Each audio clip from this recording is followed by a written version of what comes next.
सुप्रभात मेरे प्यारे विद्यार्थियों। तो आज हम क्रिया भाग पाठ का दूसरा भाग अकर्मक क्रिया के बारे में थोड़ा पढ़ेंगे। जैसा कि आप लोग यहाँ देख पा रहे हैं, एक लड़की सो रही है। उदाहरण दिया गया है, लड़का चल रहा है। तो इसमें हम देख पा रहे हैं कर्ता जो है वो लड़की है और ये लड़का है, और कर्म यहाँ पर कुछ भी नहीं है। तो क्रिया क्या हो रही है? पहले वाले वाक्य में क्रिया सो रही है तथा दूसरे वाले वाक्य में चल रहा है। तो इसकी परिभाषा क्या दी गई है? जिस क्रिया के साथ कर्म जुड़ा हुआ नहीं होता उसे अकर्मक क्रिया कहते हैं।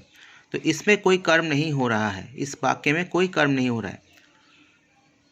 दूसरे वाले वाक्य में लड़का चल रहा है, इसमें भी कोई कर्म नहीं हो रहा है। ठीक है, तो ये अकर्मक क्रिया कहलाएगी। तो जैसा कि हमने अभी पढ़ा कि वाक्य में क्रिया के साथ कर्म नहीं है, इसलिए अकर्मक क्रिया है। तो इसकी परिभाषा यहाँ दी गई है। अकर्मक क्रिया की पहचान। वाक्यों में क्रिया के साथ क्या और किसे लगाकर प्रश्न करने पर कोई उत्तर नहीं मिलता है तो वह अकर्मक क्रिया कहते हैं। जैसे रवि खेल रहा है, तो प्रश्न करेंगे रवि क्या खेल रहा है? उत्तर मिलेगा कुछ भी नहीं, कोई उत्तर नहीं है। अतः ये अकर्मक क्रिया है। तो बच्चों, इस प्रकार हमने अकर्मक क्रिया के बारे में यहाँ पर जानकारी प्राप्त की। अब कुछ और बातें यहाँ पर दी गई हैं जो हमें ध्यानपूर्वक समझ लेना है। कुछ वाक्यों में दो क्रियाएं भी होती हैं। जैसे मुकेश गाना गाते गाते थक गया। इस वाक्य में दो क्रियाएं हैं, गाते गाते और थक गया।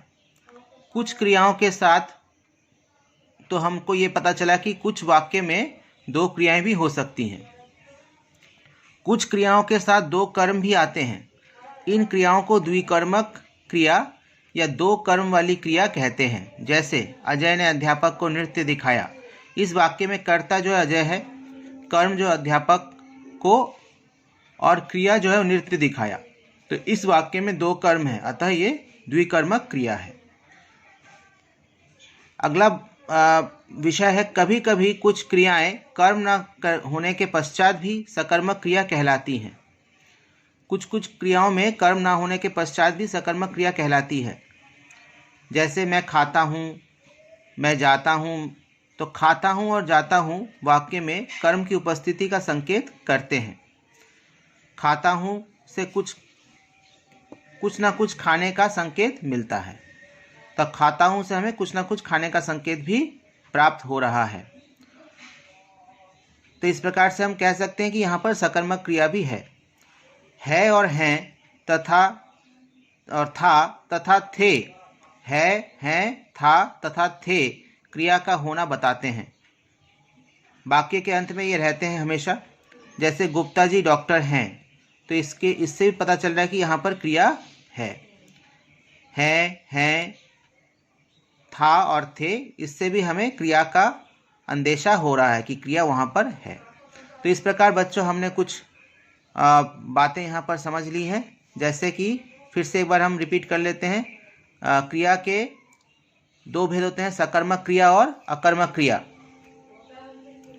सकर्मक क्रिया के हमने जाना कि सकर्मक क्रिया में कर्म होता है और अकर्मक क्रिया में कर्म की उपस्थिति नहीं होती है। कुछ वाक्यों में दो क्रियाएं होती हैं, जैसे यहाँ पर उदाहरण दिया गया था। कुछ क्रियाओं के साथ दो कर्म भी आते हैं, इनको द्विकर्मक क्रिया कहते हैं, जैसे यहाँ पे उदाहरण दिया गया था। कुछ क्रियाएं कर्म ना होने के पश्चात भी सकर्मक क्रिया कहलाती हैं, जैसे यहाँ पर दिया गया था उदाहरण। और अंत में है, हैं, था और थे, ये भी क्रिया की उपस्थिति का पता हमें यहाँ पर चल रहा है इससे वाक्य में। तो बच्चों, आप लोग इस विषय को अच्छी तरह से समझ गए होंगे और इसको अच्छी तरह से अभ्यास कीजिए, पढ़िए और समझने की कोशिश कीजिए। और इसके बाद अभ्यास कार्य दिया गया है, बहुविकल्पी प्रश्न है, इनको कॉपी में कर लेना है। अगले पेज पर उचित मिलान कीजिए, इसको भी कॉपी में कर लेना है। निम्नलिखित वाक्यों में क्रिया शब्दों को रेखांकित कीजिए, ये भी करना है। उचित क्रिया का प्रयोग करके रिक्त स्थान भरिए, इसको भी पूरा कर लेना है। निम्नलिखित प्रश्नों के उत्तर। सकर्मक क्रिया किसे कहते हैं? द्विकर्मक क्रिया किसे कहते हैं? क्रियाओं के मूल रूप क्या कहलाते हैं? अगला है, क्रिया से आप क्या समझते हैं? उदाहरण सहित लिखिए। सकर्मक और अकर्मक क्रिया में अंतर स्पष्ट कीजिए। तो सकर्मक अकर्मक की परिभाषा देकर दो दो उदाहरण लिख देंगे। कर्म के आधार पर क्रिया के कितने भेद होते हैं? नाम लिखिए। ये भी कर लेना है। तो बच्चों, यहाँ पर रचनात्मक कौशल भी दिया गया है। निम्नलिखित धातुओं के क्रिया रूप बनाकर वाक्य प्रयोग कीजिए। तो ये भी करना है। इनका धातु रूप लिखकर लिख से लिखना करके इससे वाक्य बनाना है। पढ़, जा, खा, चल, सो, ये सारे काम आप लोगों को अपनी कॉपी में करना है।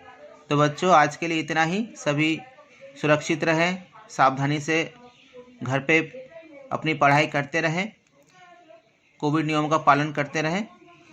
तब तक के लिए आप लोगों को बहुत बहुत धन्यवाद।